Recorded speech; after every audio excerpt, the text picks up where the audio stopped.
Jean Stargat, l'un des plaignants affirme avoir eu un rapport sexuel tarifé avec Pascal Cardona.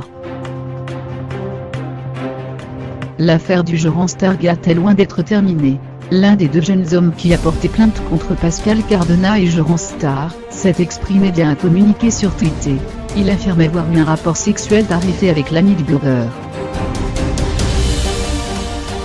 Il y a quelques jours, le blogueur et youtubeur Noir avait déposé plainte contre Pascal Cardona pour viol aggravé sur mineur, corruption sur mineur, atteinte sexuelle sur mineur, recours à la prostitution de mineurs avant de viser Jean Star par une autre plainte pour corruption, agression sexuelle sur mineur et recours à la prostitution. Suite à cela, un deuxième jeune homme, nommé Jason Fabre, a saisi la justice. Il a déposé plainte auprès du parquet de Nîmes pour corruption de mineurs et abus de faiblesse contre Pascal Cardona. Dans un long communiqué publié sur Twitter le 25 janvier au soir, il explique avoir eu une relation sexuelle tarifée, alors qu'il n'avait que 14 ans en échange d'une éventuelle rencontre avec Jean Star. Pascal Cardona lui a directement proposé une rencontre, le soir même dans le but d'obtenir avec lui un rapport sexuel tarifé. S'il n'a pas immédiatement donné suite, Monsieur Fabre, adolescent fragile et désœuvré à l'époque, vivant difficilement son homosexualité, est resté en contact avec Monsieur Cardona,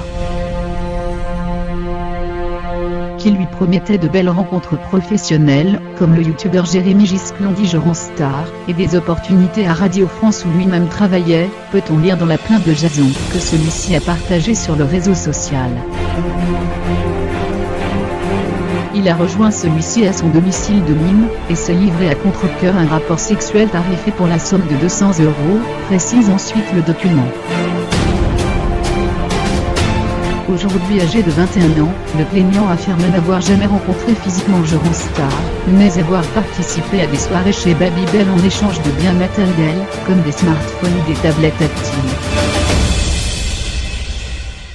Je n'ai jamais rencontré de visu Jean Star, étant donné qu'il est légéré de tous les reproches que l'on peut faire au milieu gay. Je l'ai toujours considéré comme un pantin de la télé-réalité, et caricatural de ce que les gens veulent voir pour décrédibiliser tous les combats que mènent les homosexuels.